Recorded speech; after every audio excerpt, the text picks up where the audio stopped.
Gente, bienvenida. Conversemos con Sofía Valdés. Sofía, ¿cómo estás? Muy bien, gracias. Nos agarramos un poquito temprano, una charla madrugadora. Está bien, está bien. Sofía, para la gente que no te conozca, ¿a qué te dedicas? ¿Qué es lo que haces? Yo soy actriz, una actriz muy nueva, recién egresada de la carrera en enero, entonces apenas empezando. Pero en trayectoria, ¿cuánto sería apenas ir empezando? Porque vi que tienes un historial de proyectos considerables. Entonces, ¿cuánto es ir empezando? O sea, me refiero a empezando porque acabo de salir de la carrera, pero yo actúo profesionalmente desde los 12 años. ¿Cómo? O sea, es porque vi que estuviste, creo que en el CEA infantil, o no sé.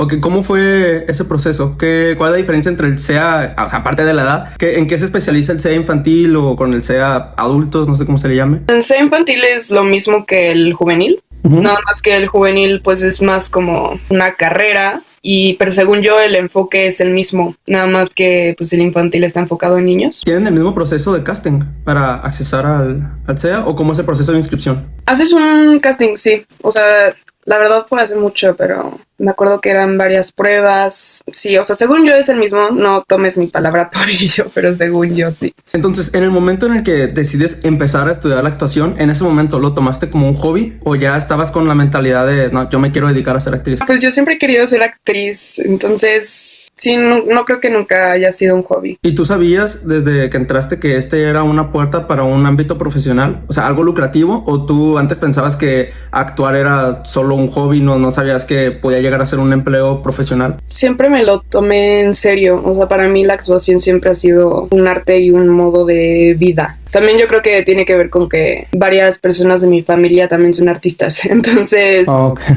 Para mí nunca fue un hobby y nunca lo he visto como algo no en serio. Está interesante el que desde chiquita hayas empezado con esta mentalidad de no es solo un juego, pese a que creo que es la forma más, no sé si sana es la palabra, pero creo que es la forma menos estresante en la que puedes ver la actuación, como que estás jugando, obvio sin perder la parte profesional de lo que estás haciendo. Pero me es interesante que siendo una niña ya tuvieras esta mentalidad de, no, pues no estoy aquí para jugar, sino que estoy aquí para trabajar. O sea, como tú dices, actuar es jugar. Entonces, o sea, en parte sí es un juego, pero es un juego en serio. Sí, veo que es un juego que te puede llevar a desafíos. Es uno de los juegos más en serio, pero al final siempre es un juego. Parte de ser actor es recuperar como el espíritu de juego y de niñez y de curiosidad. Entonces, creo que eso está bien padre al haber empezado tan chiquita, como haber tenido ese espíritu de juego tan niña y poder buscarlo ya en mi adultez. Está padrísimo también. Y también está padre que no te quedaste solo con la formación que tuviste de chiquita, sino que has ido formándote de diferentes maneras. Me encontré con tu perfil porque vi que estabas capacitándote para un formato de actuación en inglés. Tengo entendido, nos acabas de contar que tuviste tu formación principal en el SEA infantil. Creo que lo último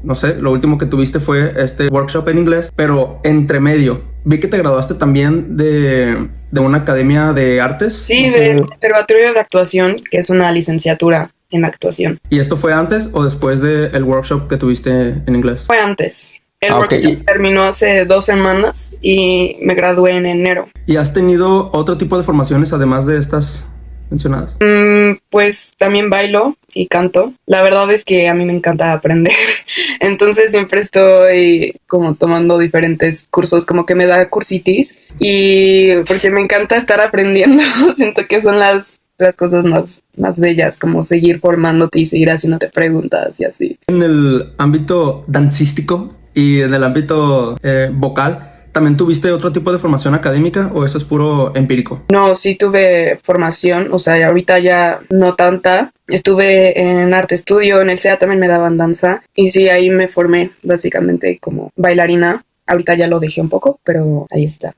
En otro. ¿Qué tan diferente es actuar en español y en inglés? Buena pregunta. O sea, sí fue difícil al principio porque justo para mí es una habilidad el actuar en otro idioma que no sea el tuyo. Porque al final actuar es comunicarte. Y si no estás comunicando, para mí no está llegando el mensaje. Porque pues para eso se actúa, para comunicar, bueno, en mi opinión. Yo al entrar con Martín estaba muy nerviosa porque dije, ¿cómo voy a aprender a comunicar lo que es este personaje, la historia, en algo que, o sea, al estar, como tú dices, es difícil porque estás no es natural, ¿sabes? O sea, no es es como un poco contraintuitivo, como estar pensando todo el tiempo en... Creo que muchas veces es difícil el no pensar en la pronunciación, ¿no? No sé si eso es a lo que te refieres o no sé si tiene que ver con la pronunciación y me proyecté nomás. Sí, o sea, es que siento que eso viene en el ensayo, porque en la escena para mí lo importante es estar ahí, ¿no? Si estoy pensando en el diálogo, no estoy pensando en lo que está sucediendo en la escena. Entonces siento que viene con mucha, o sea, con estarse entrenando, hablando y hablando en inglés, enseñando tu escena para que cuando llegue el momento eso no esté, porque no puedes estar preocupándote por la pronunciación. Entonces por eso siento que también es el doble de difícil, porque pues en ese momento tienes que estar ahí, no puedes estar como en tu mente traduciendo lo que viene y así, sino solo estar en la escena. La formación que tuviste en inglés, ¿fuiste a una clase aparte o ahí mismo en el CEA o tú de forma autodidacta? ¿Cómo llegaste a tu nivel de inglés? En la escuela, en la primaria y en la prepa y en la secundaria me daban inglés. Sí, pues lo que le decía a Martín es que, y siento que le pasa a varios actores mexicanos que quieren actuar en inglés, que pues escucho y leo en inglés pues casi todos los días, pero rara vez lo hablo. Porque no hay muchas, o sea, no sé con quién lo hablo, ¿no? Está raro hablar en inglés en mi casa. Entonces siento que ahí es cuando pues está la barrera, porque pues no lo practicas, ¿no? Pero lo entiendes, más comunicarte es cuando te empiezas a trabar. ¿Qué te gusta leer? A mí me encanta leer, sobre todo ficción, las novelas me encantan, y también leo mucho de actuación y de casi no lo de autoayuda, pero me interesa mucho las novelas. Me encanta leer. Me llamó la atención que dijeras que te gustaba leer, porque no es como que es algo nuevo, pero cada vez se agarra más esto de querer adaptar libros a películas. Yo soy más team de ver las películas que se adaptan de Wattpad. No me avergüenza decirlo. En tu caso, ¿tienes alguna novela o alguna historia que tú digas, si se da, yo quiero dar todo por este papel, por este personaje? Uy, sí, justo de Guillermo Arriaga. Me encanta esta pregunta porque siempre lo pienso. Llegué tarde. Yo quería hacer After.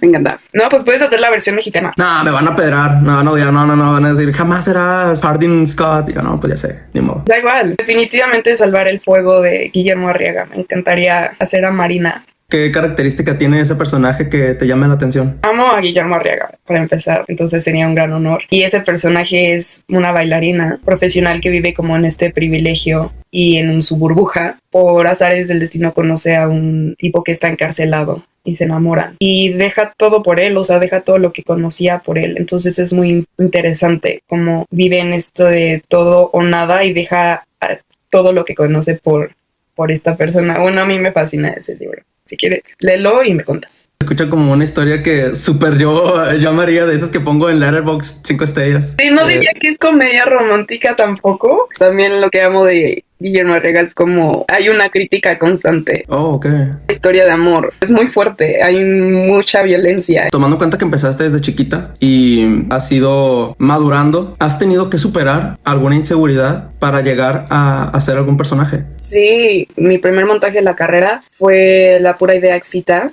dirigida por David Gaitán y Diego del Río y Fabi Villalpando.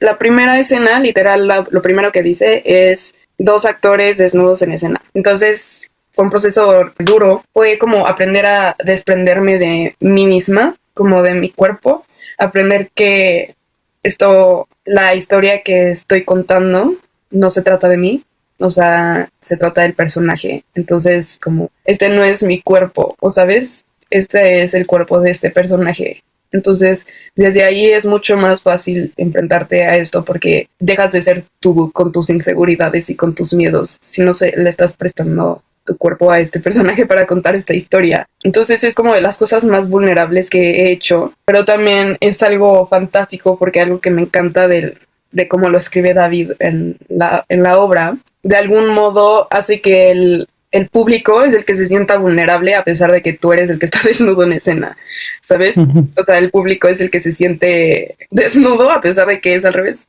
Y eso me encanta. Entonces había un cierto poder al poder estar allá arriba y decir, a ver, yo estoy aquí, ¿sabes? ¿Y de qué va La pura idea excita? ¿O a qué tipo de inseguridades te refieres? Pues literal estar desnudo en escena, ¿no? En un desnudo completo por una escena de 10, 8 minutos. Es una tesis, explora distintas escenas, porque no es una historia lineal, sino son distintas escenas de parejas, donde se exploran distintas formas de deseo y cómo el deseo nos lleva a ser personas que no queríamos o nos lleva a extremos. Entonces, lo que me gusta es que, pues, sí reta al espectador de cómo manejamos nuestro deseo y nuestros extremos y nuestras fantasías. Y se escucha muy cabrón que menciones que tú y, no sé si tus compañeros en escena, estaban en la posición, creo, más vulnerable en la que se puede encontrar una persona en la sociedad, que es estar completamente desnudo, y que de esta forma sintieras que tienes en jaque al espectador de decir, mira, tú eres el que está incómodo. Cuando puede que a lo mejor y el elenco sí sienta al menos un poquito de je ne sais quoi, de incomodidad, pero no se ve, y ustedes saben que el que está incómodo es el espectador. Pero una incomodidad, vaya, pues artística, ¿no? Que es lo que se consigue, que es lo que se busca, pero que la historia y la forma en la que se transmite el mensaje logra hacer que el espectador se sienta como de, a la madre, para. O sea, le escribió a mi profesor David cuando él iba en la NAT, y en su tiempo estuvo, creo que 8 años en cartelera, o sea, le fue muy bien. Y él la adaptó para nosotras cuando fue nuestro profesor. No sé si está en internet la obra, el PDF. Sé que hay clips en YouTube. Ya considerando que llegaste a este punto donde creo que es muy diferente hacer algo en vivo a hacerlo grabado, ya sea televisado, cinematográficamente. En esta parte donde tú estando en vivo te expones de cierta forma, que lograste afrontar esta parte vulnerable de ti, de tus inseguridades con tu cuerpo, me hace preguntarme, ¿cuál es tu límite? O sea, ¿tienes algo que tú digas, esta es una línea que yo no estoy dispuesta a cruzar? Llámese algún tipo de personaje, algún tipo de historia, algún tipo de, no sé, cambio físico, o ¿tienes algo que tú digas, de momento, profesionalmente es una línea que yo todavía no estoy dispuesta a cruzar? Sí, por ejemplo, yo tengo varios límites con el contacto físico. A mí me cuesta, pero no diría que que no puede cambiar. Pero siento que con el trabajo correcto, la forma en la que se aborda, eso puede cambiar siempre. O sea, tu tema ahorita, hoy por hoy, es el contacto físico. No hay algo como por terceras personas. O sea, sientes que el único obstáculo que tienes hoy en día es el tema del contacto físico. Sí, o sea, siento que tengo varios obstáculos y tengo muchas inseguridades, pero como repito, siento que con el trabajo correcto y la forma en la que se aborde, hay forma de llegar a ello. Y como dice mi maestra María Penella, él dice, hay muchos límites que los límites se expanden. Puedes tener límites, pero eso no significa que seas menos, sino que hay nuevas formas de hacerlo y de llegar al mismo resultado. No hay una sola forma de hacer algo. Entonces, como que los límites son buenos, siento. Entonces, a veces mis límites sí es mi cuerpo, que alguien toque mi cuerpo en escena, pero hay otras formas de llegar a eso. Hay muchos actores y creo que es una de las cosas que más me gustaría hacer en mi vida profesional de actor. Me gusta mucho cuando un actor o una actriz logra cambiar su cuerpo para X personaje, llámese en crecimiento o volverlo más delgado, o no sé, cambios físicos que se puedan considerar extremos para llegar a interpretar o contar una historia, siempre y cuando la historia esté interesante. A mí no sé, siento que es una de las cosas que más me gustaría hacer. ¿Hasta dónde estarías dispuesta a tener un cambio físico para interpretar a un personaje que te interese? Ay, pues a mí eso me fascina. La verdad, ahorita no podría decir dónde está mi límite. ¿No tendrías tema que te dijeron, oye, tienes que aumentar tanto, le damos? Oye, tienes que bajar tanto, le damos? O sea, claro, todo depende o sea, no lo haría por cualquier historia. Sí, estamos de acuerdo. La historia y el personaje me llaman y quiero contar esa historia, es como pues a darle. Háblame un poco sobre El Doctor del Pueblo. El Doctor del Pueblo fue mi segundo trabajo en la tele. Fue un unitario también como La Rosa de Guadalupe. Estaba en el conservatorio todavía, en mi primer año. Y nada, o sea, es un personaje secundario y fue padre tener esa oportunidad. Me acuerdo que el casting fue con Luis Maya, que es increíble, entonces eso me emocionaba mucho. Y nada, estuvo divertido. ¿Cómo se actúa en La Rosa de Guadalupe? O sea, de verdad me da mucha curiosidad porque creo que muchas veces se entra mucho en se ve La Rosa de Guadalupe casi como si fuera comedia. Cuando yo siento que en México, y esto lo digo en serio, creo que en México la población que la consume sí la ve como una historia muy seria. O sea, sí, como México es un país muy relacionado con el ámbito religioso, al menos el espectador promedio que sí la ve, que sí la consume, sí creo que la ve como una serie muy seria, a diferencia de países extranjeros. Pero a ti como actriz, como persona que después de estar ahí en la vida cotidiana, ¿cómo es trabajar en La Rosa de Guadalupe? Pues fue como tenía 12 años, creo. O sea, fue hace mucho. O sea, cuando recién estabas empezando a actuar, directamente te metieron así a un capítulo de La Rosa de Guadalupe. Ese fue mi primer trabajo. Si vas al CEA, o sea, hacer una Rosa de Guadalupe es como la iniciación en Televisa, vaya. La verdad, yo nunca he sido fan de las novelas, pero cuando tenía esa edad no estaba muy cerrada a eso. Pero me llamaron y dije, pues voy a probar, o sea, no, porque me voy a cerrar a esto. Y lo probé y pues no son mi tipo de historias. Pues era de mis primeras experiencias en un set. Me acuerdo que me fue mal, muy mal, porque teníamos que repetir mis escenas un buen de veces porque estaba muy nerviosa y no hablaba alto y no sé, me acuerdo que sentía que lo estaba haciendo horrible, pero fue una experiencia chida. La verdad, estaba con una amiga que también salió conmigo y entonces lo que más me encanta de ir al set es como la gente con la que estás. Entonces, pues eso fue divertido. Pero sí dije primera y última Rosa. Nos perdimos a Sofía Valdés en La Rosa de Guadalupe 2.0. Lo podemos buscar en YouTube. O sea, no es lo que quiero hacer, pero pues ya lo probé. O sea, siempre hay que probar. Yo digo eso, siempre hay que probar. No sabes si lo quieres hacer o no. No lo sabes hasta que lo pruebas. Yo lo probé. No me encantó, pero agradezco mucho esa experiencia. Ahorita que estábamos hablando sobre el personaje que me dijiste que te interesaba del libro, creo que me dijiste que se llama Marina. Considerando que no eres que no eres ese personaje bailarín privilegiado que vive en su burbuja y que no tienes ese sentimiento de haberte enamorado de una persona encarcelada, me hace preguntarme, ¿crees que es necesario haber tenido ciertas vivencias o haber tenido ciertas experiencias para poder hacer un buen trabajo actoral? Sí y no. O sea, yo sí siento que es real, que entre más grande te haces, mejor actor te haces por todas las vivencias que tienes. Y sí siento que es parte de actuar, vivir. O sea, no solo estar ensayando y estar encerrado en tu casa leyendo, sino experimentar a full, ¿no? A un drogadicto no te tienes que meter droga para saber hacer a tu personaje.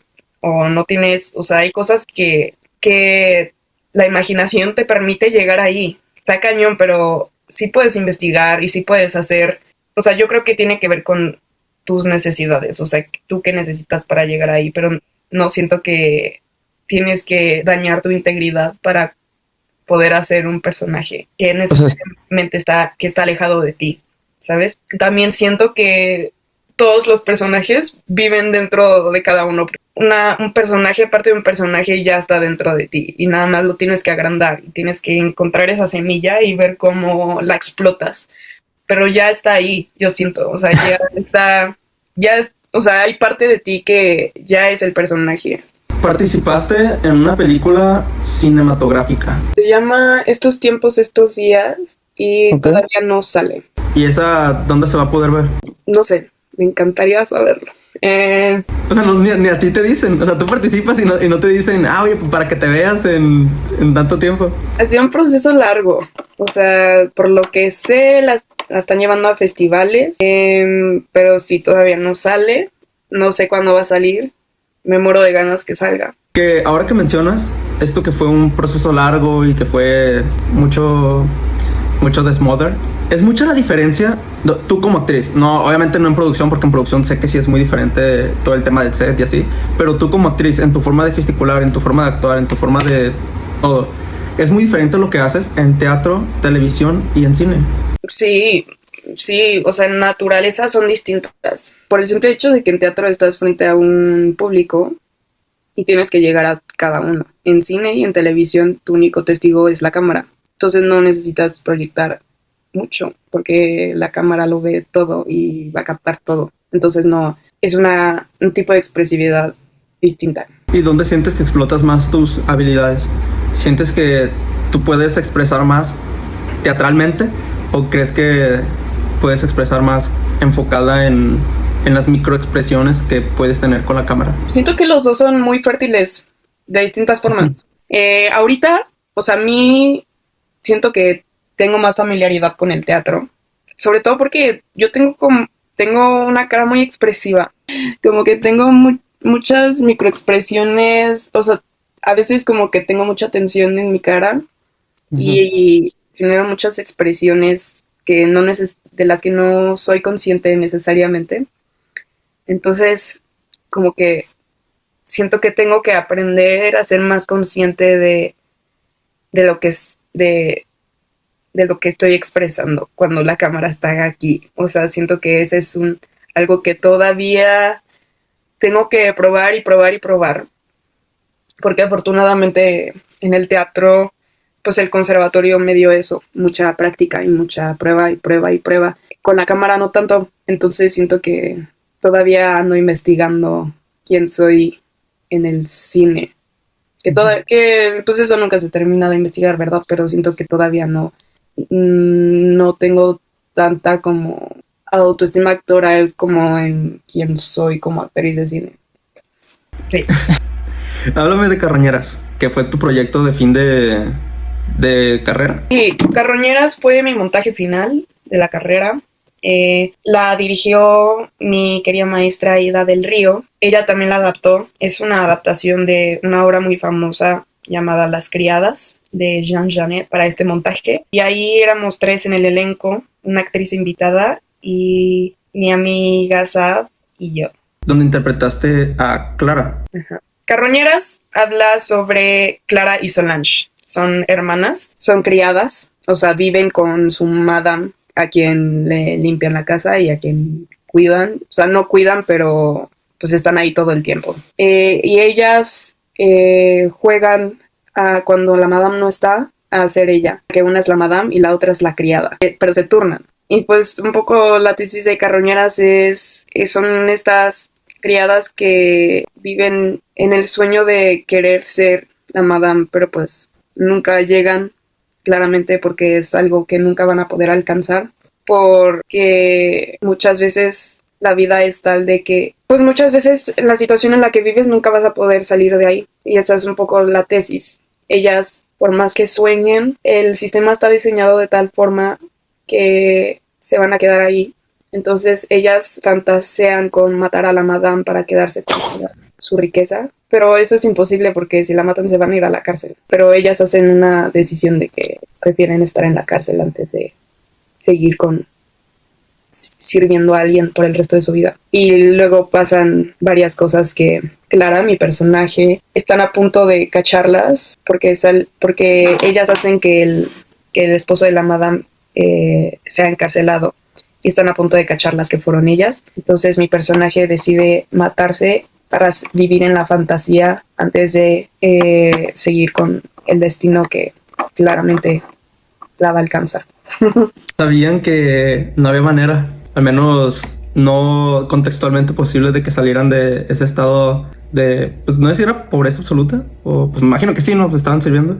Entonces, o sea, eligen el castigo, pero a la hora de tener el castigo, Clara dice, nah, pues ya, ni pedo. O sea, el tomo me va a ir mal, entonces mejor ella misma termina con su vida. Sí, es muy fuerte porque su suicidio es como una forma de liberación para ella, de cómo muero, o sea, es que ella muere siendo la madame porque se viste, está en su cama y ella decide hacerlo antes de seguir haciendo lo que la gente le dice que es toda su vida, que es una criada. ¿Y qué pasa con la otra? ¿Ella sí se va a la cárcel? Bueno, ahí se acaba la historia, pero... Bueno, mínimo te lo dejan a interpretación y uno puede elegir pensar que le fue bien. Vi que interpretaste a Eleven en Stranger Things The Experience. Cuéntame sobre eso. Pues era una experiencia inmersiva. La experiencia es en el laboratorio Hawkins. Entras y te quieren hacer un estudio del sueño, pero los personajes empiezan como a boicotear como lo que está sucediendo porque Max está en el otro lado y Eleven la va a salvar.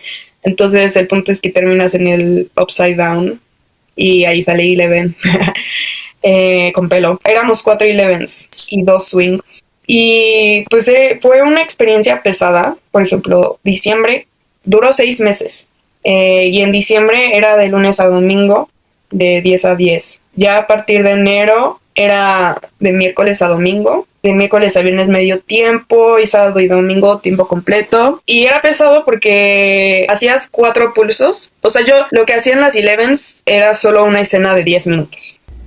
Pero era la misma escena cada 15 minutos. Hacías 4 y descansabas 4. Y cuando descansabas entraba la otra 11. Y digo que es cansado porque pues sí hacías lo mismo todos los días. Fue una experiencia muy nueva porque pues literal actuabas con una pantalla. Y yo diría que fue una experiencia más como de más física, más que actoral. Fue más demandante físicamente, sobre todo en los días de calor porque tenías peluca y hacía un calor horrible. Pero pues sí, yo digo que es como de las...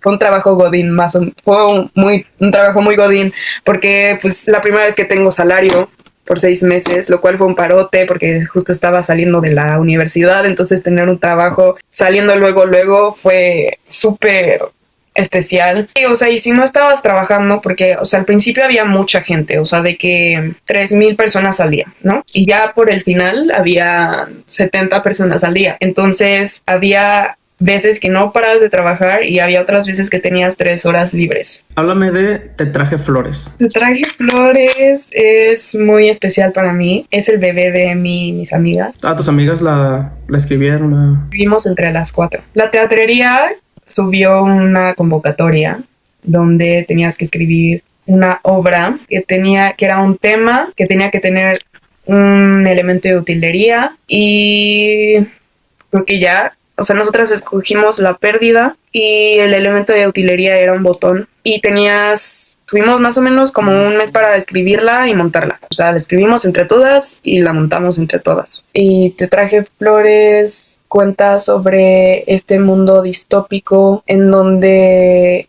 cuando alguien se muere tienes esta oportunidad de hablar con ellos una última vez. Entonces son estas 4 mejor amigas donde una de ellas se muere y es esta última cita con ella.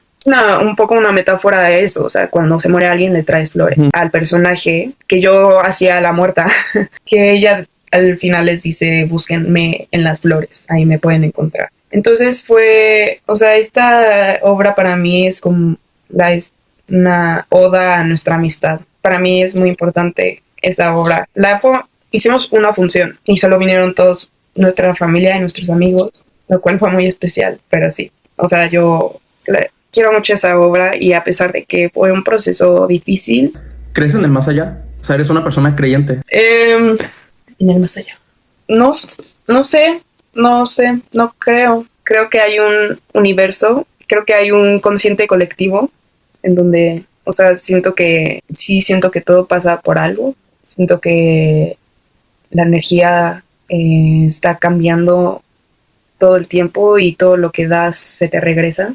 Pero en el más allá, no sé, no siento que la energía o lo que fuiste se transforma, pero no creo que haya otra vida. Y el otro día estaba pensando que mucho de lo que hacemos es por este miedo a que todo lo que se hizo en vida puede llegar a ser inútil. Entonces pasa algo con la carrera artística que muchas veces te da la oportunidad de trascender incluso después de la muerte. Y en el caso de un actor, una actriz, un pintor, cualquier persona, un músico, creo que sus obras llegan a tener incluso más valor después de la muerte. Entonces te preguntaba esto porque no sé si crees que de alguna manera es una forma que te ayude a sobrellevar algún tema en tu vida. De tipo, pues puede que a lo mejor ahorita, si algo no está increíble, puede que después, ya que no esté, mi trabajo haya hablado por mí en cuanto a quién fui, en cuanto a lo que me gustaba, lo que hice, etcétera, etcétera.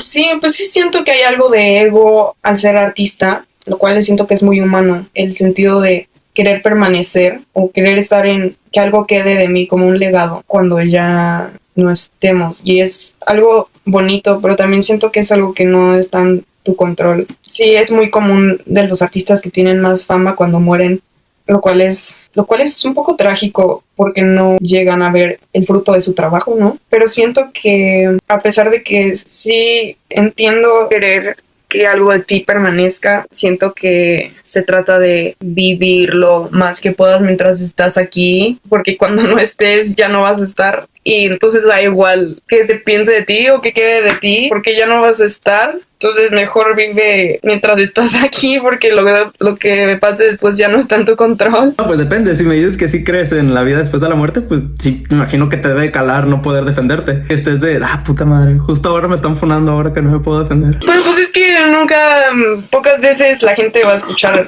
O sea, toda la gente que funan, o sea, yo siento que siempre hay blanco, nunca es blanco o negro, siempre hay grises, entonces nunca realmente sabes toda la historia. Y yo siento que como artista tienes que saber que tienes que aprender a soltar el control, porque nunca lo vas a tener y la gente va a decir muchas cosas que nunca vas a poder controlar. Entonces, pues aunque te funen en la vida real y si puedas decir algo, probablemente el que sepa tu verdad vas a ser tú y ya. O sea, es algo que pasa y es algo que viene con decidir poner tu vida en esa exposición.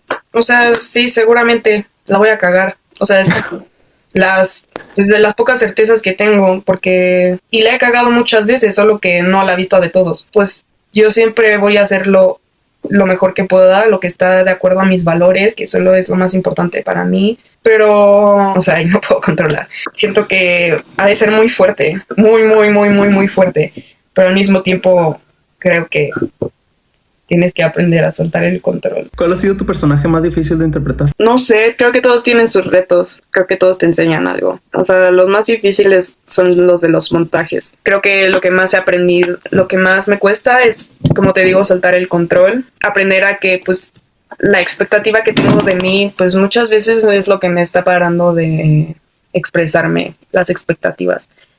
Y querer impresionar al otro o querer impresionar a mis maestros, porque es muy difícil trabajar con gente que admiras mucho y no estar todo el tiempo queriendo impresionarlos. O sea, es como probablemente nunca lo logré. Y qué horror estar todo el proceso esperando validación. Lo que tenga que pasar va a pasar y mientras haya trabajo va a haber un fruto. O sea, es como una plática que tengo conmigo, pero si lo hago para el otro, para impresionar al otro, pues no siento que sea un objetivo como muy fértil, siento que es un objetivo del ego, un poco como querer que me validen, y creo que no se trata de eso. ¿Has tenido personajes como el de Eleven, que duraste 6 meses y tuviste a tu hijo? Te traje flores, con el cual duraste 1 mes, teniendo estos dos lados de mucho tiempo, un personaje de que ya me tienes la madre y un personaje que le agarraste amor y que fue efímero. ¿Te cuesta soltar a un personaje que quieres? Que siempre que termina un proyecto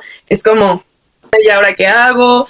Es una carrera de mucha incertidumbre, de mucho vacío, pero siempre trato de cerrar con mis personajes. O sea, siempre que va a haber sé que ya va a ser el final, trato de no quedarme ninguna espinita de qué probar con él y siempre abordándolo con mucho agradecimiento, o sea, de que se me dio la oportunidad de hacer ese personaje y cerrarlo con todo lo que el personaje se merece para contar su historia. O sea, y obviamente los extraño mucho, también sé que son cosas que pasan y si no tendría fin, no sería tan especial, yo siento. ¿Empezarías tú tu propia producción?